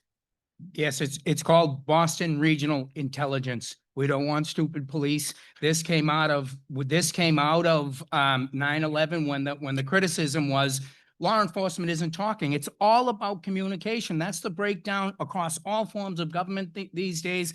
To say that 5 years ago that someone got deported, that was 5 years ago. There has been work done on the database. When Rachel Rollins was in very, very progressive. Those two, because she had her own database, and it nearly exactly matched what the police had. Thank you. Marvin, go ahead. Yeah, absolutely. So I agree a lot up here as well too. Look, as a person of color, I've been racially profiled quite a few times that I don't want to talk about in just one hand, which is unfortunate, right? And I know that there are a lot of people of color that have to deal with this. And I think that the brick, unfortunately, is, it enables that when it comes down to it. I agree. Let's continue to look at the data. Let's see exactly how it's being used and we could be able to leverage it. However, I will say this, I am for more community police relationship. I think that that's going to be able to provide us additional information, intelligence that's going on in the community. If you have people, if you have law enforcement professionals in the community that could be able to have those conversations with those people. Great. Thank you. Okay, we're going to do our open-ended question now. So the Trump administration is using the threat of withholding federal funding to pressure cities into complying with egregious federal policies. If faced with such a scenario, how would you respond? Specifically, what strategies would you employ to resist federal overreach and ensure all residents of the city feel safe? And here we are going to be starting with Alex. I was wondering when I was going to go.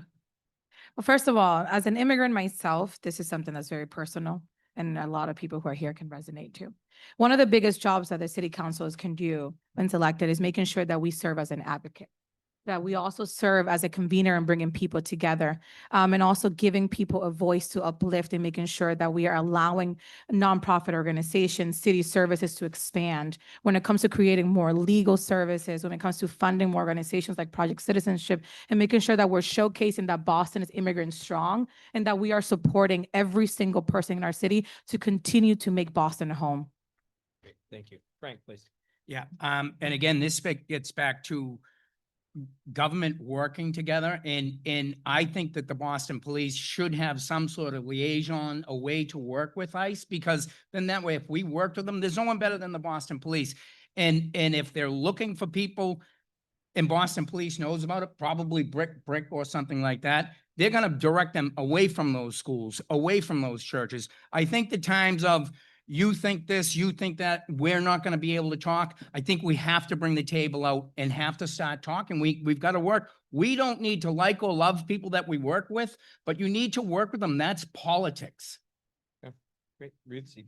I think just one of the reasons that we've seen compared to other jurisdictions, our residents, not that everyone's a threat, but it's because our Boston Police Department is actually working alongside our immigrant communities and keeping us safe.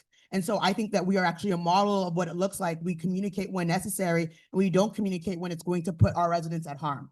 So as an attorney, the way that we stand up to this administration, if we continue to say the 10th Amendment, anti-commandeering, and we file lawsuits when they threaten to take away our federal funds because we are not following their directives. The continuum of care, money to help address homelessness for veterans, for folks who have been long-term dealing with issues of homelessness, that we can have that funding if we continue our diversity equity initiatives, because that's who we are as a city. So we file lawsuits and we join with other cities, and we join to file litigation to push back against the harm that this administration is trying to cause all of our residents, and is also causing who we are, like challenging our values of the city. And it's important that we stand up. And rallies, people need to be out protesting.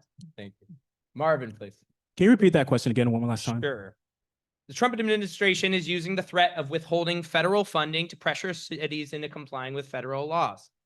If faced with such a scenario, how would you respond?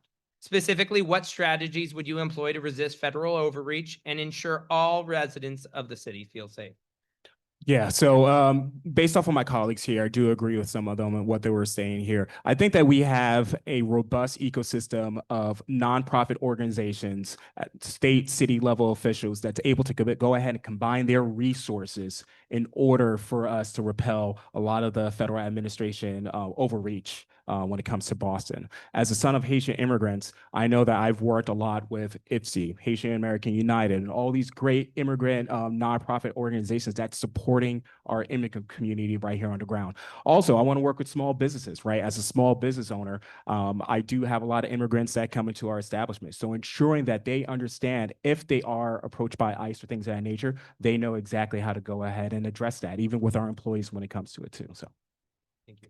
Julia.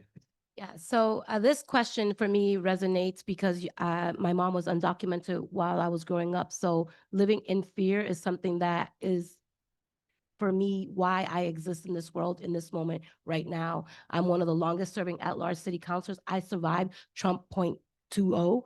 And so I'm ready for this moment. One of the things that we've been doing on the city council is looking how we can strengthen the Trust Act. We have to make sure that our residents feel safe, not just in our Boston public schools, but every public building that exists. And the additional work that we've been doing, when our mayor went to DC to fight on our behalf, we organized a rally because you have to use all levers of influence. And we had over 500 people that showed up in City Hall in support of our mayor doing that work. So we can utilize our microphone and also our policy to ensure that Right. people are showing up and standing up. Thank you. Erin, please. I mean, we're a city of immigrants. It's what makes our neighborhoods, our city so rich and so diverse. And I think it's important to just address the fact that many of our neighbors are afraid right now. And many of our students we saw weren't attending school. Many of our families who may often go to food banks were afraid to show up to receive basic city services. They were missing doctor's appointments, and we can't ignore that. It's important that for me to continue to work with Monique and Moya, the Mayor's Office of Immigrant Advancement, and all of our city departments who have stepped up to make sure that our residents, we see you, we hear you, we're here to support you. It's around education also. What are your rights? And that obviously, thanks to Councilor Mejia, language access, making sure no matter what neighborhood you live in, no matter what language you speak, you know what your rights are and that we're here to support you. Great. Thank you. Will, please. Yeah, these are very dangerous times and very scary times for all of us, especially for our immigrant community. So the first thing I would do is be very honest with our immigrant community and teach them about what is called crimes of moral turpitude. Because let's just be honest, if ICE marched in here right now, there's nothing the city or the state can do about it because that's the realm of the federal government. But how we help our immigrants is by teaching them, first thing, stay away from, get off social media. Right now, you have to lay low, get off social media. Let's work with the other immigrant agencies that are around the city to help them expedite their green cards, their visas, renew those things, all that kind of thing. But second thing is, do not commit crimes of moral turpitude, all right? And what they use to disqualify you is if you commit drugs, violence, any kind of violent crime, sexual crime, any of those kind of things are things that disqualify you immediately. So we have to teach our immigrant community about these things so they can protect and save themselves. Thank you. Henry, please. Thank you. Yeah, so I was born in the Dominican Republic. I was undocumented as a child, became a permanent resident for over a decade. And just recently, over the last few years, became an American citizen, right? So I understand the fear that our communities are living in, our immigrant communities are living in right now. And I think a lot of it's been said. I think it's about educating. It's about giving resources. I've partnered with Mira Coalition with my office to host a Zoom meeting to to let immigrant communities know what their rights are. I think Councilor said it. We need to learn how to see how we can strengthen our Trust Act. And particularly right now, we have a lot of students who are not attending school. As someone who's very focused on our youth and the next generations, that's something that I'm very, very focused on. And just right now, just a few weeks ago, we passed the amended budget on Boston City Council that I think increased legal services for our immigrant communities, and that's something that we need to continue to increase. Okay, great. We're gonna shift back towards our paddles. So fun. We're happy. That's what it's for. Civic engagement and leadership is the theme here. Wow. Have you attended a protest in the last month? Some of you I saw at Pride, so I know there's some yeses. In the last month, please. Frank's a no, Will's a no, and Marvin, Julia, Erin, Henry, Alex, and Ruthzee are all yeses. Okay. We're gonna move to lightning policy. Do you support increasing the budget, currently set at $2 million, allocated to participatory budgeting? Yes for Marvin, yes for Julia, no for Erin, no for Will, yes for Henry, yes for Alex, no for Frank, yes for Ruthzee. All right, and then this last one on lightning round is going to ask you to actually write a grade rather than yes or no. All right, get those pens out. What grade would you give to the city regarding their approach to engaging the voices of diverse residents? Diverse one. Diverse residents. Wouldn't that just be engagement across the board, like residents? You may interpret the question, Okay. but it is diverse residents specifically in the Financially diverse, racially diverse, But I- sexually diverse? No, I know. I'm harassing you now. I know. A little heart design. All right. And I will give you all a chance now in the open-ended to elaborate on it, but I want to read out the scores first. Marvin has a C. Julia has an incomplete.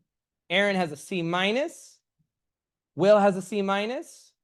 Henry has a C. Alex has a C. Frank has a C. And Ruthzee, the most optimistic on the panel, has a B minus. So I would like to now turn to the open-ended portion. Based on the grade you shared, what additional steps would you take to engage the voices of diverse residents and small businesses, specifically those most impacted in shaping transit and infrastructure policy? So we're going to take about 30 seconds each, and we're going to start with Frank. Will you read that one more Sure, time, please? yes.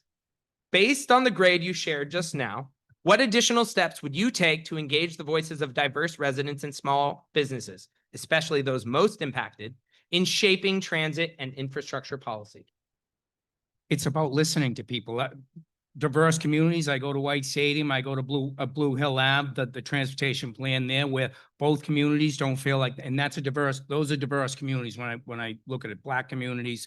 The transportation plan on Blue Hill Ave roundly, people don't want it. And they're saying, we're not being listened to.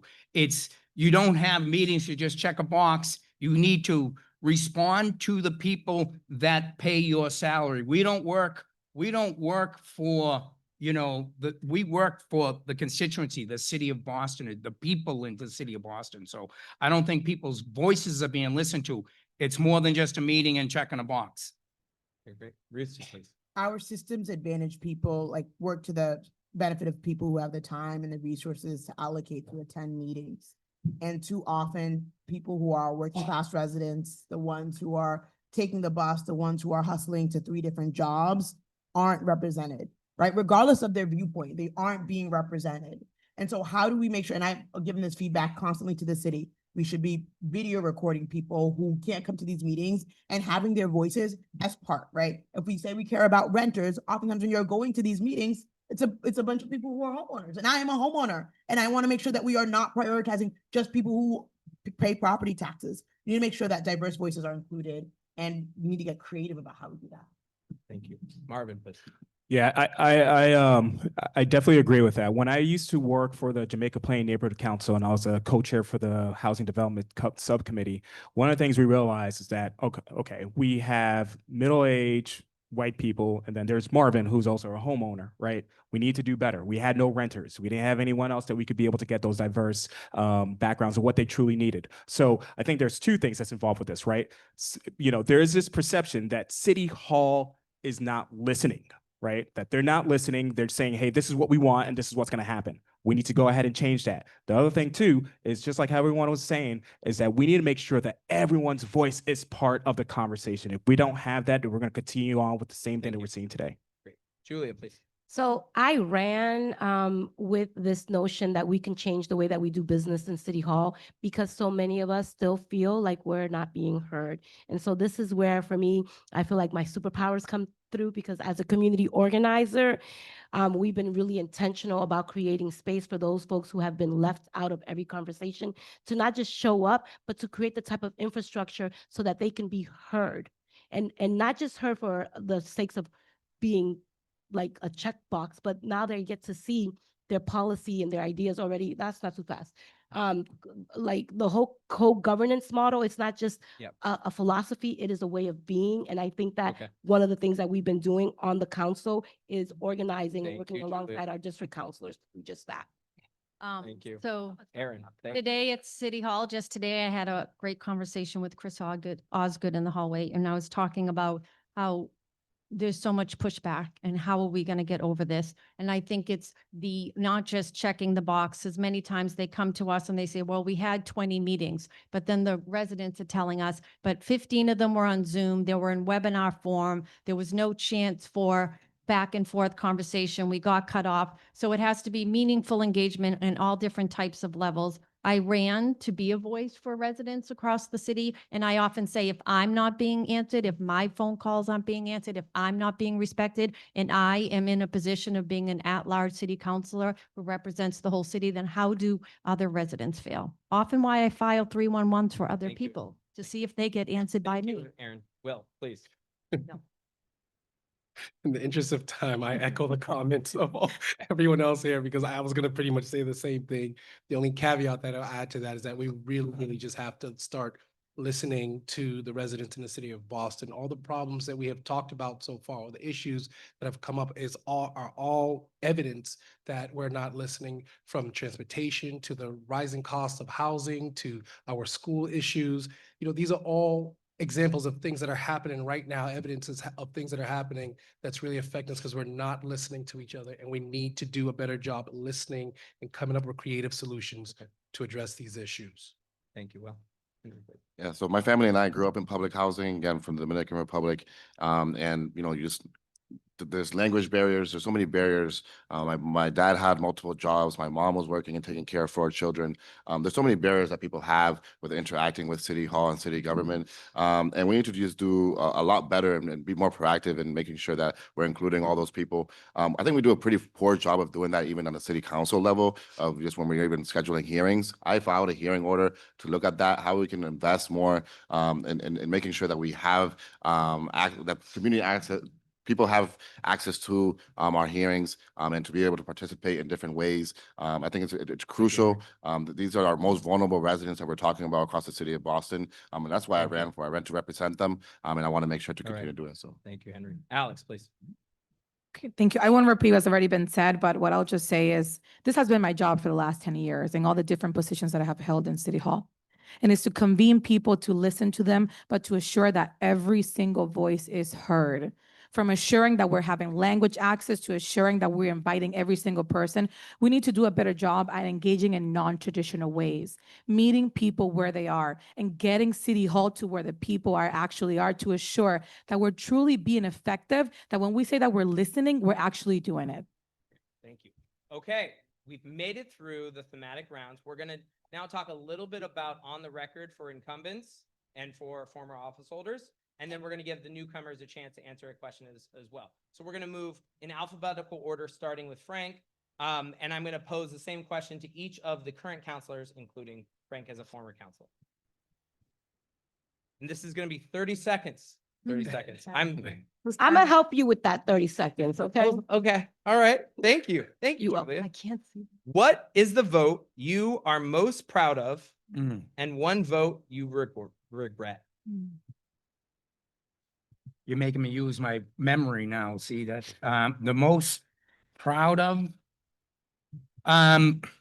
what would be the votes for the field house to get opera money, which ultimately was vetoed. And then it was a vote that I regret. Yeah, that you regret.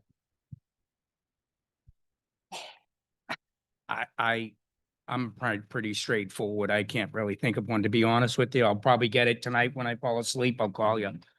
All right. All right. Ruthzee, please.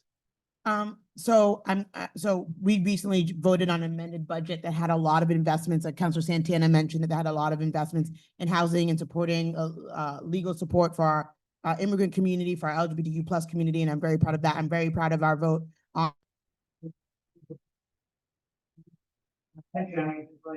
a vote that it's not a regret, but in terms of confusion, you know, there's an ordinance that came to the city hall about camping regarding folks in the Mass and Cass area, all in an attempt to get them housing. and just wanted to ensure, that there wasn't a misinterpretation of that ordinance to ensure that people who are protesting have the right to protest and to protest freely. Mel King in the 60s, when he was protesting tents were an important part of that. And I just wanted to make sure that there wasn't confusion. So it's not a regret, but I just want to make sure that people. Fair enough. It's a tough question. All right, Julia, please. I know, and I've been on the council the longest, and I'm just trying to think of I'm very proud of the majority of the votes that I've taken, because every vote that I take is a reflection of the people that I serve.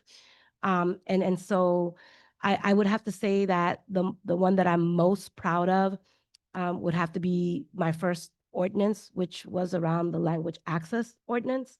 And really, that was a restorative justice, because having grown up, not knowing how to speak English, and to be able to establish a law that would help support people who didn't, really gave me a lot of joy. And then the vote that I'm most, that I regret, and I think it was because I really didn't understand the dynamics that were happening then, was when they were trying to vote to remove Mayor Janey from her role.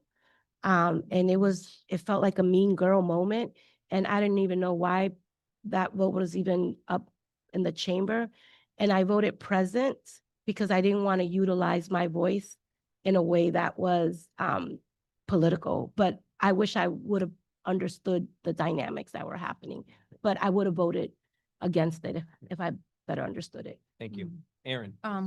Thank you for this question. I think just finishing up my 4th budget process and votes, I've been very proud of uplifting the need and expansion for our veterans, our seniors, housing, youth needs, mental health supports. Those have always been great votes. My first home rule petition was an expansion for voter rights for military who are out of their district, or if they're abroad, vote, they can still vote electronically at the municipal level. Those have all been great votes. I've never really regretted a vote. There's been times where I wish there were more people and we could get to 7, because as you know, you need 7 to pass something, but I've been okay with voting, knowing that it may not have passed overall. I stand by the votes I've taken. Okay. Some of, so don't regret any yet. Okay, thank you. Henry, please. Yeah, I think the vote that I'm most proud of was, I think last December when we, as a city council, unanimously approved or supported our Trust Act again. It was such a hard time for, again, our immigrant communities with the incoming administration. And that was, again, as an immigrant myself, that was a very proud moment. I think one that, again, I don't think I regret it because you truly learn from all the decisions you make as a councilor, right? But I think it was very, very tough for me last year's budget vote. And I think it was my first time going through the budget. I think you learn of all the pressures that come with that, all the different constituencies that want you to vote different in a way. And it was very tough and it was very emotional. And I think, again, I don't regret it because I've learned a lot from it. And I think it showed in this year's budget, but that was very tough. Okay, great. All right, and then to those not currently serving on the city council, your question, and we're gonna start. There's 3. 2. Oh, 2. Okay. Sorry. Sorry, I'm sorry. No worries. No. Who's gonna work with you on this last question? No, I appreciate it. No, thank you. Seriously, This is why we call it the chop. this is the newcomer's hot seat. We're gonna start with Marvin down on the end. What committee would you most want to chair, and what is one hearing you hope to hold with it? Ooh, that's a great question. Why does it have to be me? You did ask to go first. I did. Oh, that's a good question. Well, I think Ways and Means definitely would love to. Now the hearing piece, I have to do a little bit more. I'm trying to think more about that, but definitely Ways and Means would definitely be it. Okay, great, thank you. Well, I was gonna say one. I was gonna say one thing as well. Go ahead. If I could have a second choice, would be public safety as well. okay, great. Will, Just please repeat the question. Sure. What committee would you most want to chair, and what is one hearing you hope to hold with it? The committee that I would love to chair, absolutely love to chair, is the Housing Committee. Because housing is the biggest issue facing the city of Boston right now. And believe me when I tell you, if we don't do something about it, the next 10 years, none of us up here or in the audience may be here. And I would hold a hearing on it immediately and make sure that we start doing enforcement of the analysis of impediments that was drafted in ordinance in 2022, because that is a revolutionary tool that will change housing for the city of Boston. Great, thank you. Alex? Thank you, and I'll make sure to keep it brief. Education chair, and really my first order of business would be to really look into fully funding universal pre-K. I think we can also, from the answer that I gave earlier, how passionate I am about early education and making sure that we're providing for our little ones is going to make sure that we are set up for a greater good when it comes to overall education in our city. Great, thank you.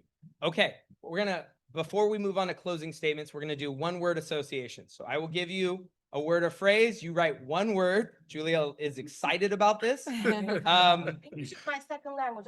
I'm about this one. I'll help you. I'm an ESL teacher. The first, speaking of teaching, the first will be Boston Public Schools. One word that comes to mind. And for those watching at home on Zoom, I'm going to read the paddles for everyone. Frank said help. Ruthzee said potential. Will said help. Erin said hopeful. Henry said hopeful. There was no cheating, I saw. I was saying, there was no. Sorry, Hope, my hope. handwriting is awful. And Marvin, what's that? Support. Need support. And Julia? I'm taking it. It's great. I said blah. Blah. It's hard. All right. I was trying to find the appropriate word in America, but I couldn't find it. I appreciate that you're considering that it's a family audience watching. Okay. Boston Police Department. One word.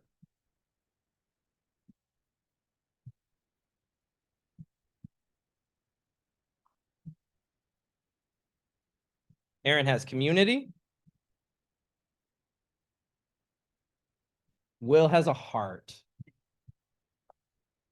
Marvin, do you have intelligent? Integration. Integration. I can Okay. explain it. Once. I wasn't sure if we were back to no dumb cops. Oh, sorry. We have from Frank, professional. From Alex, we have Community/progress. community/progress. Henry has courage and Ruthzee has needed. I didn't miss anyone, right? Oh, Training. Julia says training. Okay, great. All right, and the last one we'll be doing, the Boston City Council. Hey. Drawing hearts again or what? No, no.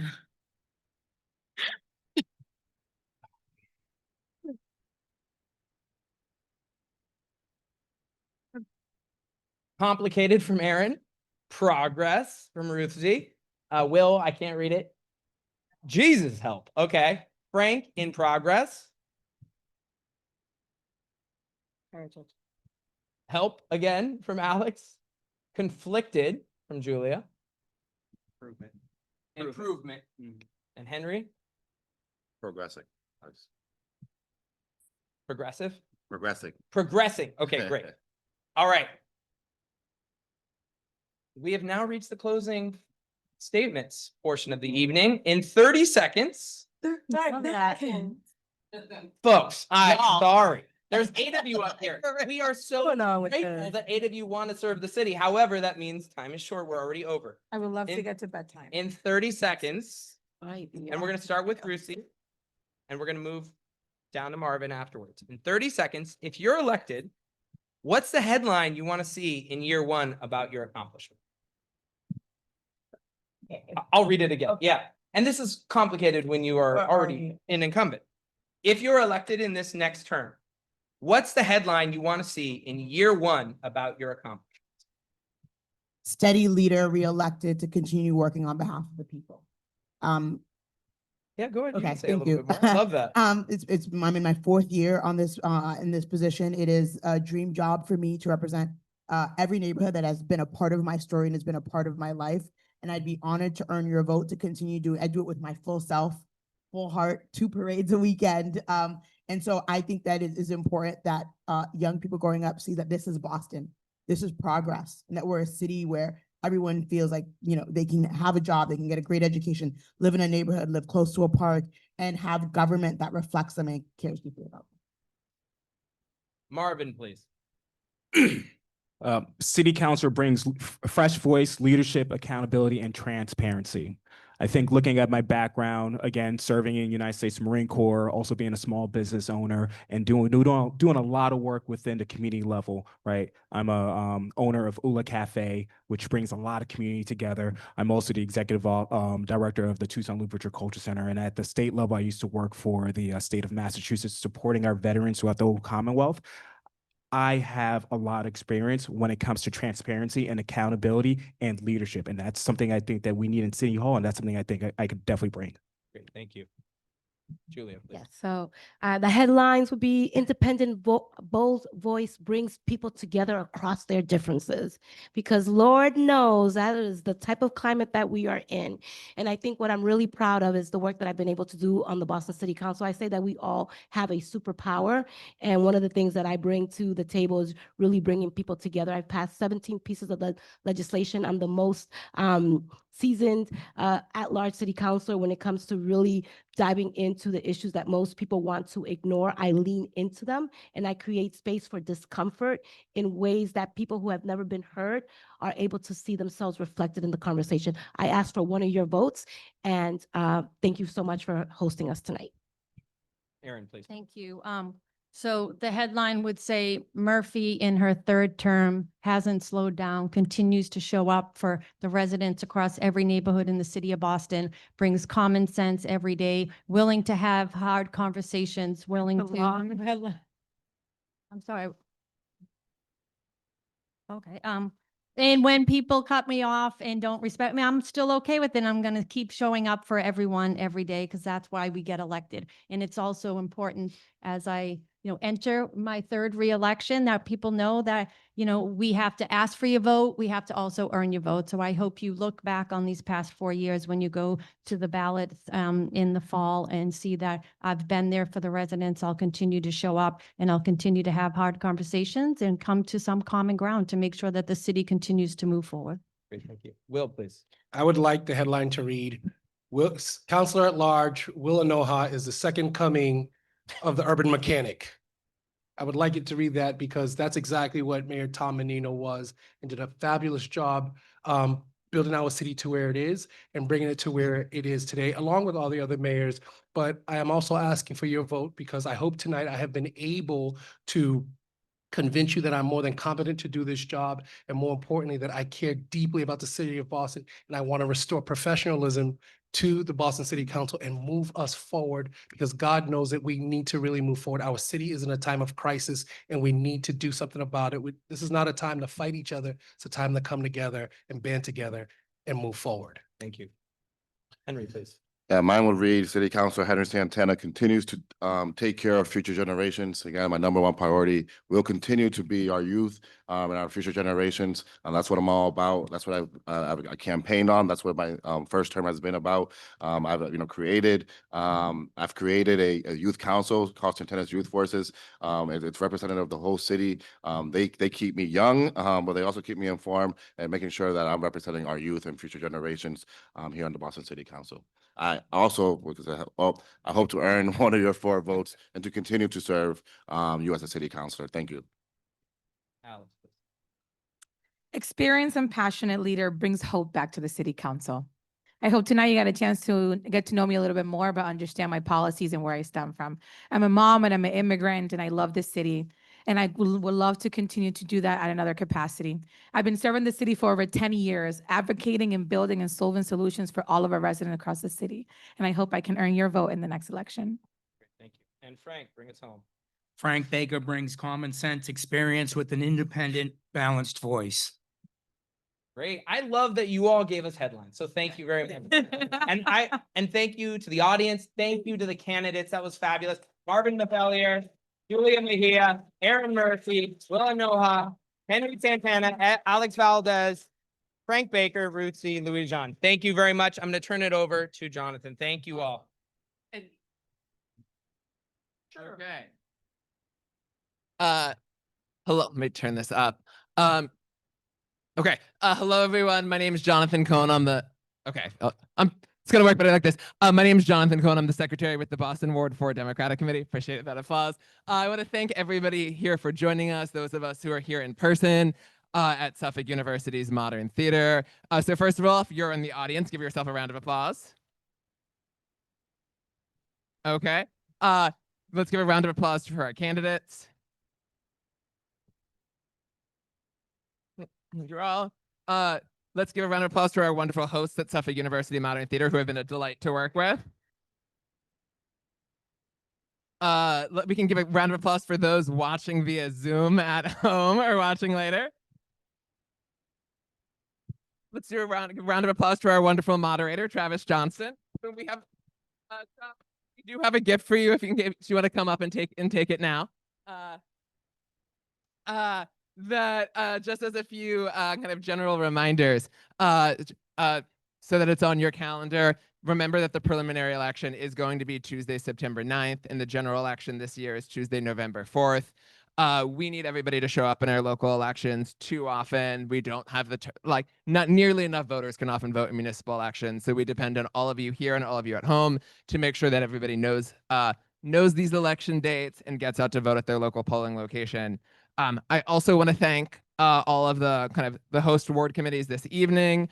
That's wards 1, 4, 5, 10, 11, 13, 15, 17, 18, 19, 21, and 22. Let's give a round of applause for those.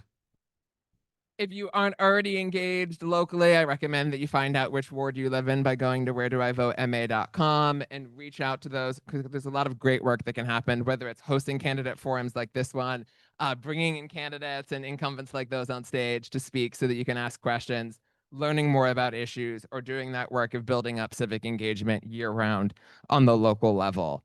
The one thing I'll just ask as a final comment is, before we break, if the candidates can stand in front of the stage for photos, so we can have that, since we asked for no photos during the event itself. But let's just do one more final round of applause. Thank you all for a wonderful evening.